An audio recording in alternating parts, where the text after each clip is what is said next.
तो कल work engine power का पहला क्लास हो गया था, एक बार शॉर्टकट में लिख दिया जाए, थोड़ी सी शॉर्टकट में लिखी जाए।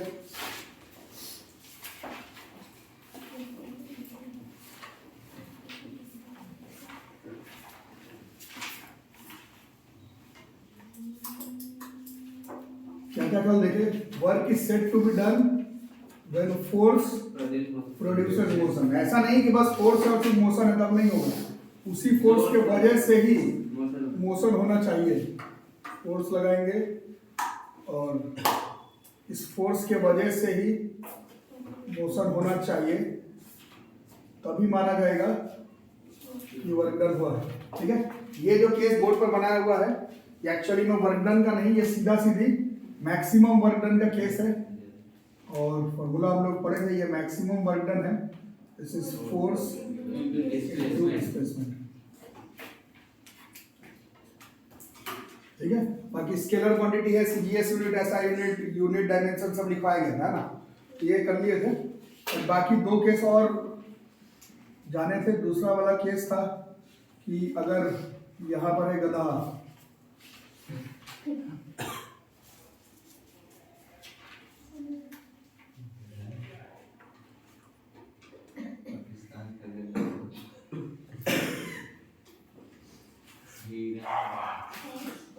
अच्छा ठीक है, फालतू बातें नहीं। तो ये गधा है एक्चुअली में, अच्छा हंसी मजाक नहीं कर पड़े थे, ये लोड कैरी किए हुए, ठीक है। ऑब्जेक्ट का मास है अगर m, इसका वेट हम लोग पिछले चैप्टर में पढ़े थे ग्रेविटेशन में, इसका वेट होगा mg। मास अगर m है, वेट है mg, और ये मूव अगर आगे की तरफ कर रहा है घोड़ा, इस केस में वेट और डिस्प्लेसमेंट के बीच में एंगल बन रहा है 90 डिग्री। इस केस में जो वर्क डन होता है वो 0 होता है ना। और एक पढ़े थे कि ऑब्जेक्ट, यही वाला पहला ही वाला डायग्राम है, इसी चीज को ऐसे पढ़े थे कि एक ऑब्जेक्ट है, इसको ढकेल तो दिए हो, ढकेले हो अच्छी बात है, तो ढकेलने वाला का वर्क डन नहीं पूछा जा रहा है, फ्रिक्शनल फोर्स का पूछा जा रहा है। ये अभी भी यहां से यहां तक गया है,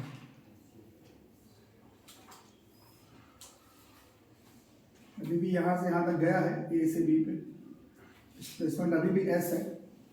तो वर्क डन बाय तुम्हारा फोर्स तो ठीक है, but work done by frictional force पूछा जाए तो फ्रिक्शनल फोर्स इस तरफ लग रहा है और डिस्प्लेसमेंट इस तरफ हो रहा है। इस केस में work done will be negative, answer हो जाएगा minus frictional force into displacement. ये सब कल सिखाया गया आपको शॉर्टकट में, ये नेगेटिव वर्क डन पहचानना आना चाहिए आपको, जीरो वर्क डन पहचानना आना चाहिए और मैक्सिमम वर्क डन पहचानना आना चाहिए, ठीक है ना। यही कल किए थे, बस यूनिट डायमेंशन तो सब ठीक है। तो इस पर कुछ क्वेश्चंस करने वाले हैं पहले हम लोग, ठीक है। तो निकालो बुक अपना एनसीईआरटी का, जल्दी फटाफट फटाफट फटाफट फटाफट किताब निकालो, फटाफट बातें नहीं फटाफट किताब निकालना, एनसीईआरटी का बुक निकालना जल्दी से किताब निकालो, बुक नहीं लाए घर पे, किताब निकाल लो जल्दी से। बुक साइंस के क्लास में कैसे लिया, पहला क्लास है क्या? बुक लाना था साइंस चलेगा, मैथ में बोले थे नहीं सर, आप बोले थे। पेज नंबर 150 क्या है, 158 क्वेश्चन नंबर 1, किताब ही नहीं, page number 158 question number 1।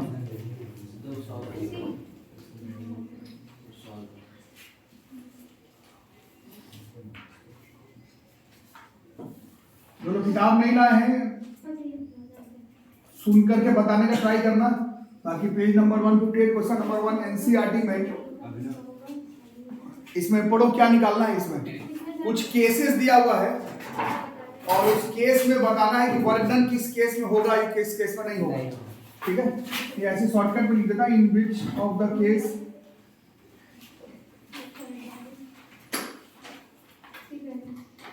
Work will be done, यही पूछा हुआ है ना, एक बार पढ़ लो क्या लिखा हुआ है, क्वेश्चन पढ़ो ना।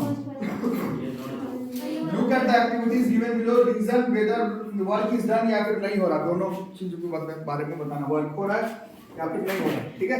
तो जिनके पास किताब है किताब में ही आंसर लिख लेंगे, जिनके पास किताब नहीं है तो कॉपी में कम से कम क्वेश्चन अगर नहीं भी लिखते हो तो आंसर कम से कम होना चाहिए, ये मेन क्वेश्चन है चैप्टर का, ठीक है।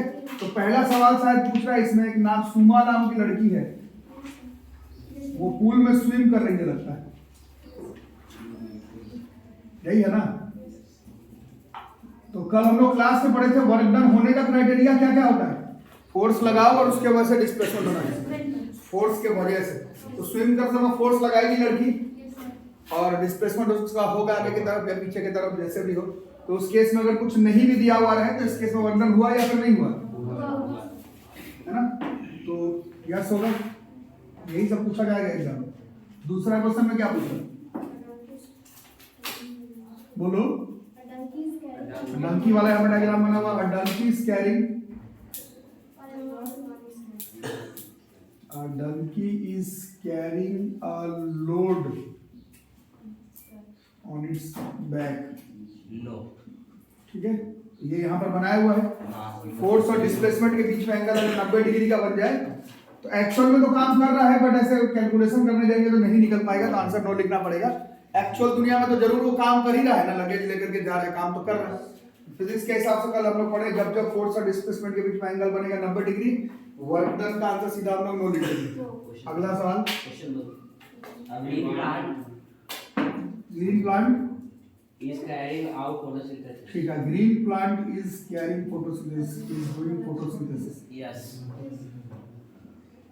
नो। No. तो इसमें भी वही हिसाब किताब है, अगर बायोलॉजिकली एक्चुअली में सोचोगे तो आंसर यस जाएगा। फोटोसिंथेसिस का तो डेफिनेशन ही होता है कि प्लांट इस प्रोसेस से क्या बनाता है, अपना खाना बनाता है। तो ऐसे बायोलॉजिकली एक्चुअल में साइंस के हिसाब से सोचोगे तो सच में यस ही आंसर जाएगा। बट फिजिक्स के हिसाब से देखोगे तो तुमको डिस्प्लेसमेंट दिखाना पड़ेगा और फोर्स दिखाना पड़ेगा। तो सर प्लांट जो सनलाइट लिया, क्लोरोफिल लिया, वाटर लिया और खाना बनाया, इसमें आप फोर्स इनटू डिस्प्लेसमेंट करके नहीं दिखा पाएंगे, उस हिसाब से इसका आंसर नो बनेगा। But as a science student अगर आपसे कोई पूछा आप यस भी लिख देते तो कोई गलत नहीं होता, बट इस क्वेश्चन का आंसर वैसे हो जाएगा। ठीक है, क्लियर हो गई बात? अरे हाँ ना बोल भाई, क्योंकि फोर्स और डिस्प्लेसमेंट नहीं दिखा पा रहे फिजिक्स का क्वेश्चन है, इस वजह से नो लिख दिए। ठीक है, आगे। विंड मिल पानी को ऊपर की तरफ खींच रहा है, wind mill is carrying up water, ऐसे ही ना कुछ, ठीक है समझ गए। विंड मिल है, पानी को ऊपर की तरफ लेकर के जा रहा है, तो फोर्स लगा रहा है ना, और डिस्प्लेसमेंट भी हो रहा है पानी का ऊपर की तरफ, बिल्कुल यस। इसके बाद का क्वेश्चन क्या है? बिल्कुल, एक इंजन जो है वर्क नहीं हो रहा हैं? वर्क नहीं हो रहा। क्यों? अच्छा हो रहा है। इंजन है, ट्रेन को पुल किया जा रहा है, पुल करना, पुश और पुल को तो कैसे ही फोर्स है, और खींच रहा है मतलब उसमें डिस्प्लेसमेंट भी हो रहा है, जहाँ फोर्स भी वहां पर डिस्प्लेसमेंट भी। तो सबसे आसान आंसर यस था, इसमें तो कुछ सोचने वाला बात नहीं। इसके बाद Food gains are getting grinded. तो फूड ग्रेन्स है, सन में छोड़ देते हैं फूड ग्रेन को हम लोग सुखाने के लिए, नहीं, food grains are getting drained up, क्या लिखा, dried up, dried up in sunlight. तो फूड ग्रेन कहीं पर जा रहा है क्या? तो वही रह जा रहा है। ऐसे फिर वही बात है, एक्चुअल में पूछोगे तो काम तो जरूर हो रहा है, सनलाइट आ रहा है, पानी को सुखा रहा है, इवापोरेशन कर रहा है, बट फिजिक्स में आपको फोर्स इनटू डिस्प्लेसमेंट दिखाना पड़ेगा। तो ना तुमको फोर्स ही इसमें दिख रहा है और डिस्प्लेसमेंट किसका दिखा हुआ नहीं दिख रहा है, तो उस हिसाब से इसका आंसर जो है वो नो लिख देंगे। बट ऐसे हो तो रहा है वर्गन, ऐसा नहीं कि वर्गन नहीं हो रहा। और wind is moving due to wind energy. अच्छा, सेल बोट, विंड का एनर्जी लग रहा है एक सेल बोट पर और वो मूव कर रहा है, मूव कर रहा है लिखा हुआ है, डिस्प्लेसमेंट हो रहा है, और विंड उस पर क्या लगाएगा, उसको फोर्स, तो जहाँ फोर्स और डिस्प्लेसमेंट वहां पर वर्क डन। और है कुछ इसमें? ये कम से कम आंसर लिख लो। और चलो बुक नहीं लाए कॉपी में लिखो, बुक लाए हैं बुक में ही मेंशन करो, और इस क्वेश्चन का इंपॉर्टेंट किताब पे भी मार्क लगा के रखो, क्योंकि ये फिजिक्स से साल आपका खत्म हो गया, टर्म 1 टर्म 2 तो होने की बात है, बट फिजिक्स आपका साल खत्म हो गया। कम से कम जो लोग रेगुलर ट्यूशन आए हैं या फिर स्कूल की चीजों को समझे हैं, एक चीज पता चला होगा कि physics is not only about numerical. छोटे क्लास में थे तो सिखाया जा रहा था कि फिजिक्स से न्यूमेरिकल पढ़ लो हो जाएगा, ऐसा नहीं है फिजिक्स पेपर। तो जितना इंपॉर्टेंट थ्योरेटिकल कंसेप्ट है उतना ही इंपॉर्टेंट न्यूमेरिकल है, उतना ही इंपॉर्टेंट ग्राफ है। फिजिक्स खुद का एक पूरा साइंस इन्वॉल्व करता है ना। तो आपको ऐसा लग सकता है कि न्यूमेरिकल बना लेंगे तो काम बन जाएगा, बट सवाल तो ये सब पूछा जाएगा कि वर्क डन हो भी रहा है या फिर नहीं हो रहा।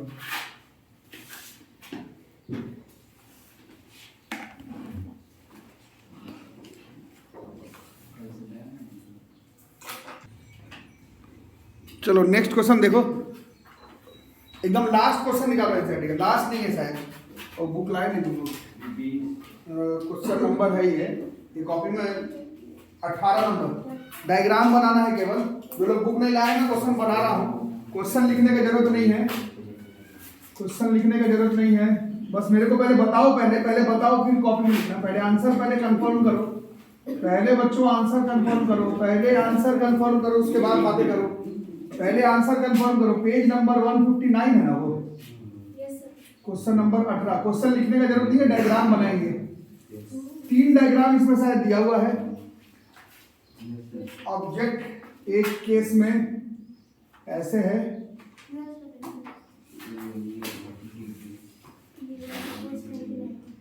मातुरी नन्हे।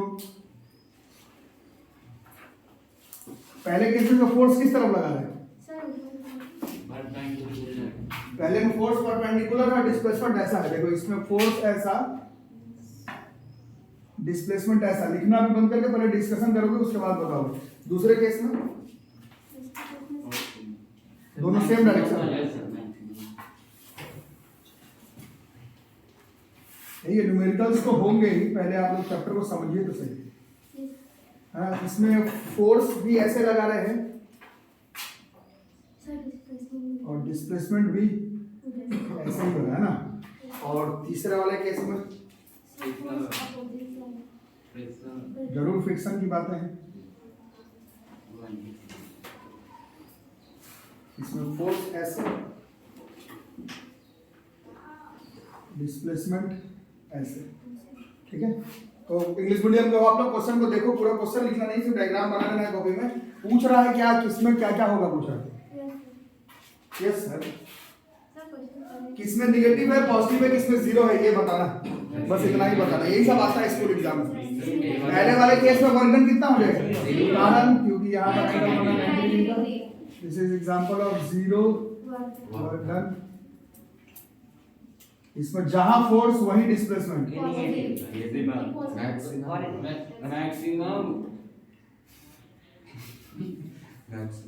मैक्सिमम पॉजिटिव, इससे ज्यादा नहीं हो पाएगा। और यही आपका सिलेबस है, जिधर फोर्स लगाया हुआ है डिस्प्लेसमेंट हुआ। पूरा चैप्टर इसी पर है। इसको और इसको तुम सिर्फ पहचान सकते हो, हाँ ना लिख सकते हो। न्यूमेरिकल, ग्राफ, प्रूफिंग इस पर नहीं कर सकते। 9th क्लास में जो भी करना है वो जिधर फोर्स उधर डिस्प्लेसमेंट, यही आपका केस ही है। इसी पर जो करना। ये दोनों सिर्फ तुम पहचान सकते हो, जीरो नेगेटिव लिख के। सवाल इस पर नहीं बना सकते अभी आप। आपको जो भी करना है जिधर फोर्स उधर डिस्प्लेसमेंट वाला ही करना। यही है मैक्सिमम में, पॉजिटिव में वर्क डन। और इसका वैल्यू भी याद करके रखना। यही होता है फोर्स इनटू डिस्प्लेसमेंट, जहां फोर्स और डिस्प्लेसमेंट के बीच में 0 डिग्री का एंगल बने। डिग्री पिग्री के चक्कर में ज्यादा रहना ही नहीं है। जहां फोर्स लगाए वही बॉडी डिस्प्लेस कर गया, यही वर्क डन है। यही केस में मैक्सिमम आएगा, यही पढ़ना है। और इस केस में हम लोग देख रहे हैं फोर्स अलग जगह लग रहा है, डिस्प्लेसमेंट अलग। इसके बीच में 180 डिग्री की एंगल बन रही है। यहाँ पर दिस विल बी मिनिमम, में भी मिनिमम लिख सकते हो। और you can say this is negative work done. Cos कोई पूछे तो बताना, यहाँ 180 डिग्री का एंगल बन रहा है, यहाँ पर 0 डिग्री का एंगल बन रहा है, और यहाँ 90 डिग्री का। बट मेरे बोलने का मतलब है कि आप एंगल के चक्कर पे ज्यादा रहो मत। सोचो जिधर फोर्स लगाया उधर ही डिस्प्लेसमेंट हो गया, तो यही मैक्सिमम हो गया। बट जहां फोर्स लगा रहा बॉडी उसको अपोजिट डायरेक्शन में जा रहा था, वहां नेगेटिव हो गया। और जहां फोर्स और डिस्प्लेसमेंट में 90 डिग्री का एंगल बन गया, वहां वर्क डन 0। ठीक है, लिखो। पूरा क्वेश्चन लिखना, डायग्राम बनाना है।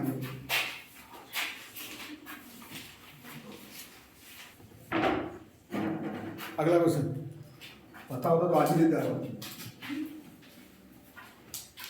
बता दो ना मेरे को।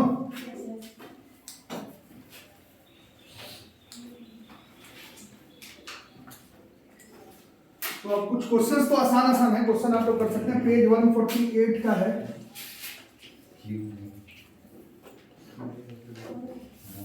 एग्जाम्पल नंबर 11.1 है। क्वेश्चन लिखने का जरूरत नहीं, जो लोग के पास बुक है देख लो। क्वेश्चन बस हम लोग शॉर्टकट में लिख लेंगे, पूरा क्वेश्चन नहीं लिखेंगे। कोर्स बाई बातें नहीं। 11.1 घर पर जाकर के जो लोग कल से बुक सबके पास होना चाहिए, किताब में मार्क करेगा नहीं, बैग क्या ऐसे हाथ में उठा के ले आओ। ये बहुत दूर साइकिल से ना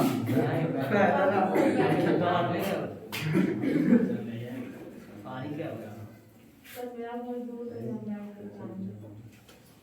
देखो डायग्राम बनो, किताब लाया करो। अंडरलाइन साइंस का क्लास चल रहा है, इसमें अंडरलाइन करवाना पड़ता है। तो यहाँ पर ऐसे फोर्स लगा है 5 न्यूटन का,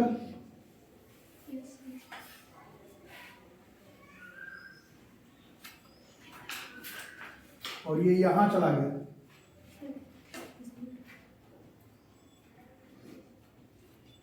डायग्राम ही बना, पूरा क्वेश्चन लिखने की जरूरत। ये यहाँ से यहाँ आ गया, 5 न्यूटन फोर्स लगाया था, और ये डिस्प्लेस क्या है 2 मीटर। और डिस्प्लेसमेंट का डायरेक्शन यही है, इधर फोर्स मारे उधर ही की तरफ डिस्प्लेसमेंट हुआ। ठीक है, इस केस में वर्क डन पूछ रहा है, कौन सा वर्क डन होगा इस केस में? कौन सा वर्क डन? मैक्सिमम। और यही पढ़ना ही है तुम, बिल्कुल जहाँ 0 डिग्री नहीं, जहाँ फोर्स और डिस्प्लेसमेंट के बीच में 0 डिग्री लगे, बोल रहे तो पूरा बोलो। इस केस में work done will be maximum, और इसी का फॉर्मूला आपको पढ़ाया गया है आपके क्लास में। इसी का फॉर्मूला है फोर्स इनटू डिस्प्लेसमेंट। जहां फोर्स वहीं डिस्प्लेसमेंट होना चाहिए, सिर्फ उसी केस में आप ये फॉर्मूला यूज कर सकते हैं। तो इसमें है धक्का भी इसी तरफ लगाए हो, डिस्प्लेसमेंट भी इसी तरफ है 10, और कल इसका यूनिट लगवाया गया था। यूनिट नहीं लगाए तो देश द्रोह माना जाता है, उससे कम नहीं। फिर से एक ऐसा ही दिया हुआ है, उसको बनाओ। ये पेज 148 का क्वेश्चन नंबर 1 है।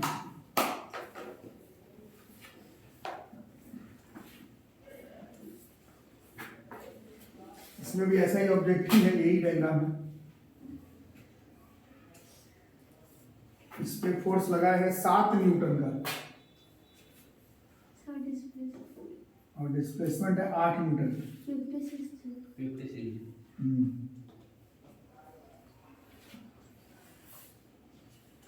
जिधर फोर्स उधर ही डिस्प्लेसमेंट, केवल उसी केस में वर्क डन बराबर फोर्स इनटू डिस्प्लेसमेंट का यूज करना है। समझ में आ रहा है सबको? 7 गुना 8 56 जूल्स। जहां फोर्स वहां डिस्प्लेसमेंट नहीं, तो ये सब नहीं लगाना है। बट आपके क्लास में तो बहुत मतलब सिंपल है, या तो 90 डिग्री बन रहा हो तो सीधा 0 लिखोगे, और ये में जाना होगा तो निगेटिव लिखोगे, नहीं तो फोर्स इनटू डिस्प्लेसमेंट ही करोगे, और कुछ करना है नहीं आपको। ठीक है, जल्दी से इसको लगाएंगे।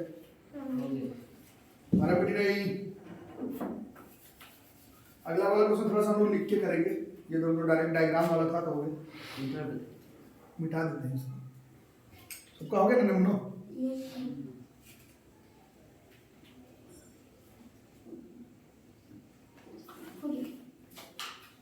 सैलू हो गया।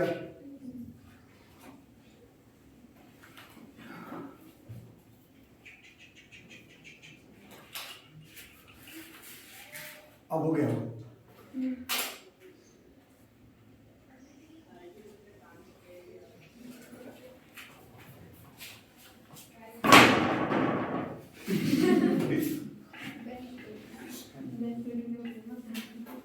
भेज तोड़ दो क्या मत गिरा दो।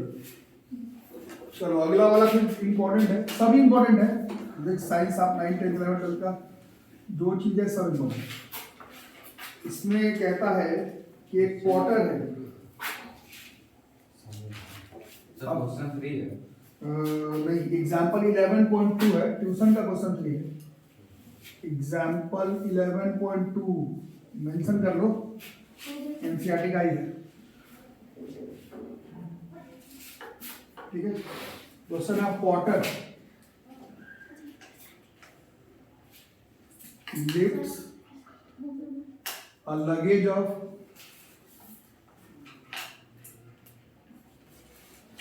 15 kg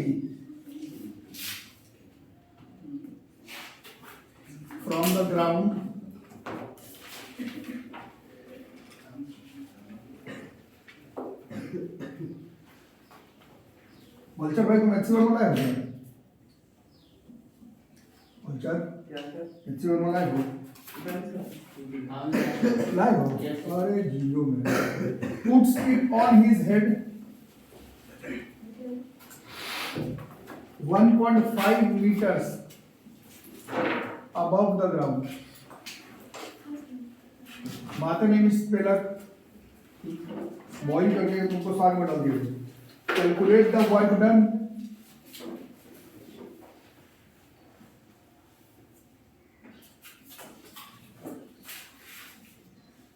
by him on the luggage.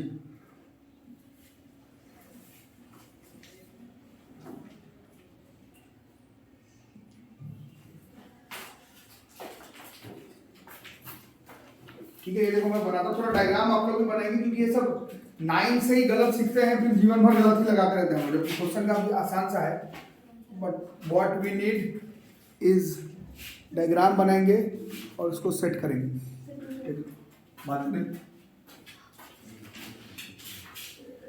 Question देखो, पॉटर का मतलब क्या होगा? पॉटर का मतलब पुल। पॉटर का मतलब पुल ही होता है, पता नहीं। घड़ा जो बनाता है। हाँ देखो, तो ये डायग्राम अभी समझना पड़ेगा। कल ये डायग्राम बनाए थे हम लोग एक्चुअली में। तो एक लगेज है ऐसा, पुली ही हो सकता है। घड़ा कैसे लगे? गलत लिख दिया, मिसप्रिंट हो गया। पता नहीं, देखो इस तरह से ध्यान से देखना, इसको सीखना।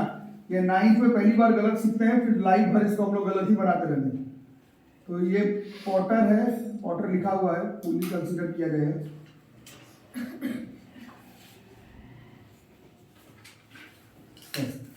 ठीक है, ये क्या कह रहा है? लिफ्ट्स अ लगेज 15 मीटर। अच्छा, ये 15 मीटर नीचे से उठा कर ऊपर की तरफ रखा है। ये पहले ऐसे नीचे था ये। ओके,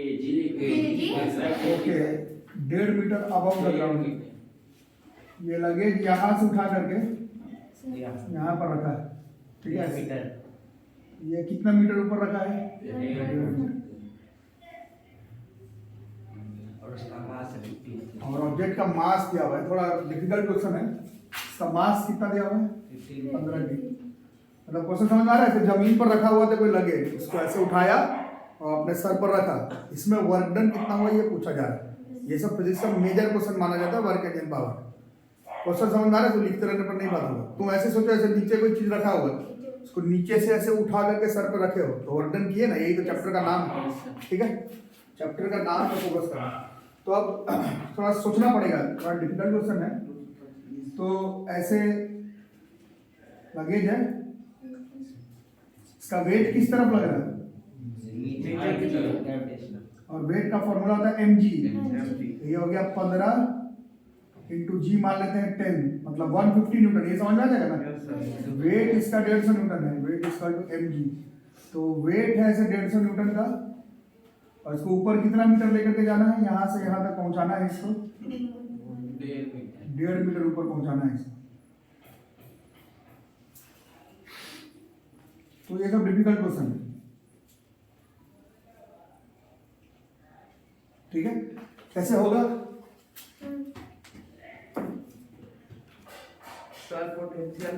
पोटेंशियल एनर्जी अभी पढ़ाया नहीं गया, पहली बात आपको। पोटेंशियल एनर्जी दिमाग का दही, यही शाम वाले में इतना डांटे एक दिन बच्चा लोगों को कि रुलवा दिए थे क्लास में। कुछ भी बोल दो जो ठीक लगता है। पोटेंशियल एनर्जी, चलो सोच करके बताओ। फोर्स लग रहा है 150 न्यूटन नीचे की तरफ और 1.5 मीटर ऊपर करना है, कैसे करेगा? थोड़ा सोच करके बताना पड़ेगा। ये वेट नीचे है, ऊपर पहुंचाना है, कैसे होगा? बताओ सोच करके। तो बच्चा लोग आंसर कहीं ना कहीं से याद कर लेता है, फिर बोलता है आंसर आसान है हमारा, बन गया बन गया, आता जाता कुछ नहीं। बोलो। खड़े खड़े ऊपर पहुंचाना सर। हाँ, तो नीचे से उठाया और ऐसे ऊपर रख लिया। कुली का एक्सटर्नल फोर्स से उसको उठाएगा, पुली अपने एक्सटर्नल फोर्स उठाएगा मान लिए, फिर उसको लिफ्ट करेगा। हाँ ठीक है। तो कुछ कुछ सोच रहे हो, समझ रहे हो, इसको थोड़ा सा बताना है। ये डायग्राम समझ में आया ना? यहाँ पर बनाया जाए, इसको ध्यान से देखना। ये कुछ बच्चा लोग सीखता उठता नहीं है, बस आंसर पता नहीं कहाँ से याद कर लेता है, फिर आगे बोल देते हैं बिना सोचे समझे। फिजिक्स का डैश जैसे कर देता है। फिजिक्स पढ़ाने वाला सोचते ही रहता है कि आंसर कहाँ से आए, हमें तो इतना साल लगा ये सीखने में। चलो ये 150 न्यूटन नीचे की तरफ था, अब खिसकाना लेकिन ऊपर है, तो इसको फोर्स किस तरफ लगाना पड़ेगा? फोर्स ऊपर की तरफ लगाना पड़ेगा। फोर्स ऊपर की तरफ लगाना पड़ेगा। तो जैसे कि आपका दोस्त बताया, इसमें वेट तो ग्रेविटेशनल फोर्स नीचे की तरफ है, बट वो ऊपर तो कूली अपना एक्सटर्नल फोर्स से लेके जा रहा है। ये कूली का जो एक्सटर्नल फोर्स है वो ऊपर की तरफ लगेगा। आ रहा है समझ में? अब इसमें देखो इस ऑब्जेक्ट पर कितने तरह का फोर्स लग रहा है, एक ऊपर की तरफ और एक नीचे की तरफ, ठीक है। अच्छा, अब इसका नेट फोर्स कितना है? पेनवा उठाओ ना। एक फोर्स ऊपर की तरफ लगा रहा है, एक फोर्स नीचे की तरफ लगा रहा है, नेट फोर्स कितना होगा? कितना फोर्स लगाना होगा उसको? 150 न्यूटन का चीज उठाना है तो कितना फोर्स ऊपर की तरफ लगाना पड़ेगा?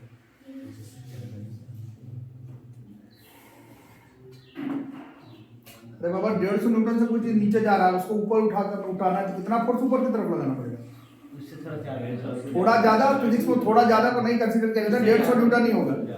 150 न्यूटन को उठाना है तो ऊपर की तरफ 150 ही लगाना पड़ेगा। इससे बहुत ज्यादा अगर कर लेते हो, जैसे 150 चाहिए 200 250 से अगर उठाते हो तो वो एक्सेलरेट कर जाएगा पूरा सिस्टम, है ना। और एक्सेलरेशन का चैप्टर अपन नहीं पढ़ा जा रहा है, काफी डिफिकल्ट क्वेश्चन है, आधा आप लोग आंसर बस याद करके कहीं ना कहीं से बोल देते हैं, उससे फिजिक्स कोई नहीं सीखता है। ये चीज समझना पड़ेगा कि वेट तो इसका नीचे की तरफ है, बॉडी को उठा करके रखना है ऊपर की तरफ, तो फोर्स कहां से आएगा? तो ऑब्वियस है कि पुली का ये एक्सटर्नल फोर्स है। कितना होगा? तो जैसे आपने फ्रेंड बताया 150 होना ही चाहिए, उससे कम में उठेगा नहीं, उससे ज्यादा होना चाहिए। बट अब बहुत ज्यादा अगर कर दोगे तो नेट फोर्स बच जाएगा, बात को समझना। नेट फोर्स जैसे 170 लगा दिए, 150 तक गया तो 20 न्यूटन बच गया। और सेकंड चैप्टर आप लोग पढ़े थे, force equal to mass into acceleration. अगर 20 न्यूटन नेट फोर्स मिल रहा है तो वो कैसे चला जाएगा? सर पर तुम्हारा एक्सेलरेट करते हुए आएगा, ऐसा बोला नहीं है क्वेश्चन में। एक्सेलरेट करना होता तो यहाँ पर कुछ लिखा हुआ होता।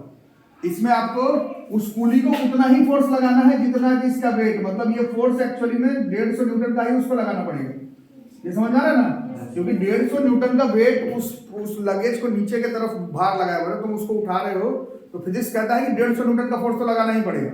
उससे कम में उठेगा नहीं, उससे ज्यादा करोगे तो एक्सेलरेट कर जाएगा। एक्सेलरेशन अगर हो रहा होगा तो क्वेश्चन में कुछ देता तब तो लेते, नहीं लिखा हुआ है। तो वैसे common sense, physics is about common sense. 150 Newton से कोई चीज किसी को नीचे की तरफ खींच रहा है, तुमको उसी चीज को ऊपर करना है तो 150 न्यूटन तो तुमको लगाना पड़ेगा। क्लियर हो गया? फिर से बताऊं क्या समझ में? ठीक है, तो ये हो गया फोर्स। अब फोर्स का डायरेक्शन किस तरफ है और डिस्प्लेसमेंट भी किधर हो रहा था? फोर्स भी इधर, डिस्प्लेसमेंट भी इधर। यही इस चैप्टर का नाम है ना। इस चैप्टर का नाम आप लोग देखे हैं, फोर्स जिधर डिस्प्लेसमेंट उधर, फोर्स जिधर डिस्प्लेसमेंट उधर। इसी केस में मैक्सिमम वर्क डन जाता है ना। और यही वर्क डन हमें कैलकुलेट करना सिखाया गया है। वर्क डन बराबर होता है फोर्स इनटू, बशर्ते दोनों किस डायरेक्शन में होना चाहिए? Same direction. तो इसमें तो हुआ ना सेम डायरेक्शन में। वेट किस तरफ था? नीचे की तरफ, बट उस वेट से वो लगेज थोड़ी उठ रहा था, वो तो एक एक्सटर्नल फोर्स से उठ रहा था। एक्सटर्नल फोर्स जो लगाया उसका डायरेक्शन उसी तरफ है जिधर उसका डिस्प्लेसमेंट, दोनों सेम डायरेक्शन पर होंगे। तो उस हिसाब से 150 इंटू 1.5 मीटर, ये शायद 225 होता होगा जूल से। इस क्वेश्चन का आंसर होगा। ठीक है, आ रहा है समझ में? ये सब चैंपियन क्वेश्चन है, इतना पता नहीं आप लोगों को कौन आंसर लाना सिखाया है कहाँ से। भैया जब 150 लोग ऊपर लगा रहे था तो फिर ऐसा भी ऐसा केस भी हो सकता है कि आपकी बॉडी सस्टेन कर जाए, रुक जाए वहाँ पर। तो लिखा हुआ 1.5 मीटर उठा लिया है तो उठा लिया। अलग इसके अलग से ये मास है ना, इसको नीचे की 150 लगा और ऊपर तो यहाँ पे सस्टेन कर सकता है। नहीं रुक सकता। नहीं, यहाँ पे रुका रह जाएगा। नहीं रुका रह सकता। इसमें हम लोग जो लोग लेट ज्वाइन किए, चाहे जो लोग ठीक से चैप्टर को, फोर्सेस लॉ ऑफ मोशन को नहीं पढ़े, उसको याद रखना। नेट फोर्स 0 होने का मतलब बॉडी रुकता नहीं है। यही तो सेकंड चैप्टर में सिखाया गया था। फोर्स बराबर होता है मास इनटू एक्सेलरेशन। फोर्स 0 होने का कहीं से भी ये मतलब नहीं कि बॉडी रुक जाएगा। मास इनटू एक्सेलरेशन का वैल्यू 0 हो जाएगा, ये बहुत बार पहले भी बता चुका। और एक्सेलरेशन 0 होने का मतलब बॉडी का रुकना नहीं होता। एक्सेलरेशन 0 का मतलब होता है body will move with constant velocity. ये सब बहुत बेसिक से 9th का मतलब, ये सब हम लोग खूब गलती करते हैं 9th में, 10th में, 11th में। फोर्स 0 का मतलब बॉडी रुकना नहीं होता। फोर्स 0, नेट फोर्स अगर 0 हो गया तो उसका मतलब बॉडी वहीं पर है, वहीं पर रुक जाना, ये नहीं होता है। फोर्स 0 का मतलब हो गया mass into acceleration 0। Mass into acceleration zero, mass कभी जीरो हो नहीं सकता, मतलब एक्सेलेरेशन जीरो हुआ। और एक्सेलेरेशन जीरो का मतलब बॉडी इज एट रेस्ट नहीं बोला जाता है। एक्सेलेरेशन जीरो का मतलब body should move with constant velocity होगा। वो एक्सेलरेट करते हुए नहीं जाएगा, कांस्टेंट वेलोसिटी के साथ ऊपर ले जाकर के रख देना। इसमें अगर 150 से ज्यादा फोर्स लगा देते अगर, तो वो कैसा होता है, वो ऐसे पूरा एक्सेलरेट करते हुए सर पर आता। 150 लगाओगे तो कांस्टेंट वेलोसिटी से ऊपर की तरफ आएगा। अगर एक्सेलरेट करते हुए आ रहा होगा तो क्वेश्चन में डेटा मेंशन किया हुआ रहेगा। ठीक है, तो ये तो बहुत कमाल का फिजिक्स है। ये पता नहीं कौन आप लोगों को आंसर लाना सिखाया है। कहीं कोई ओल झोल बकरा बकरी से लगता पड़े हो।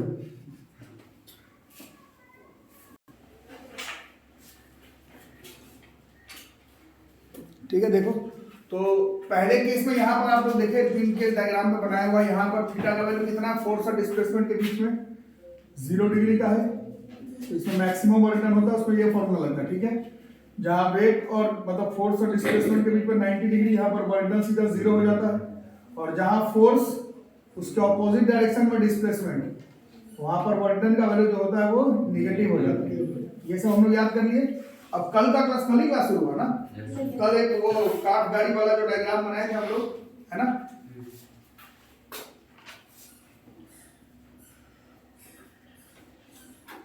तो फोर्स हम लोग लगाते हैं ऐसे,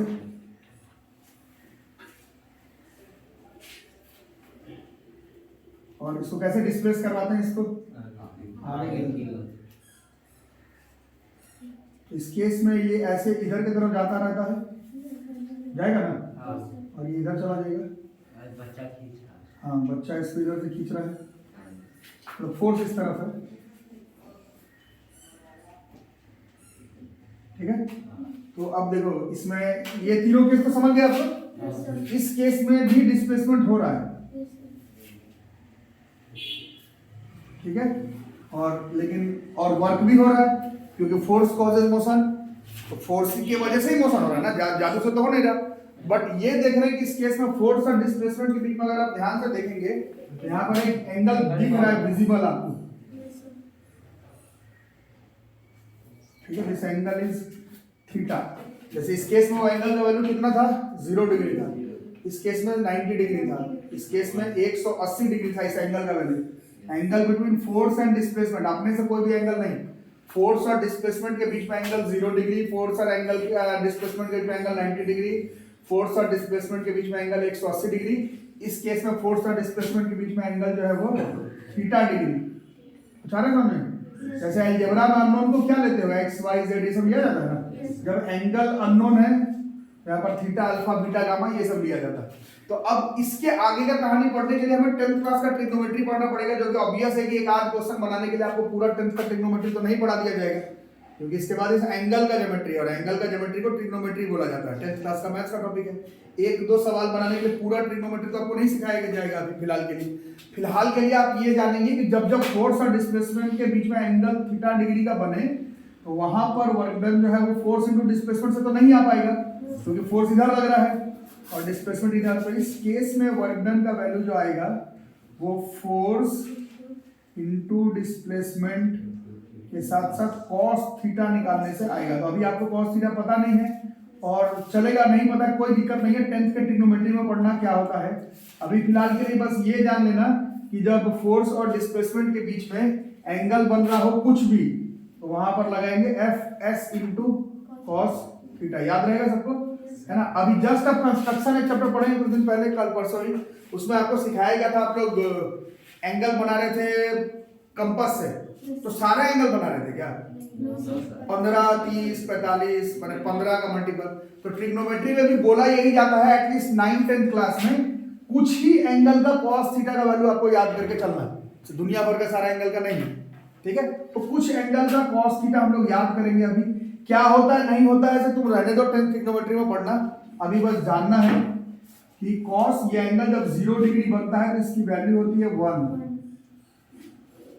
30 डिग्री पर इसकी वैल्यू जाती है √3/2। cos 45 डिग्री में इसकी आंसर जाती है 1/√2।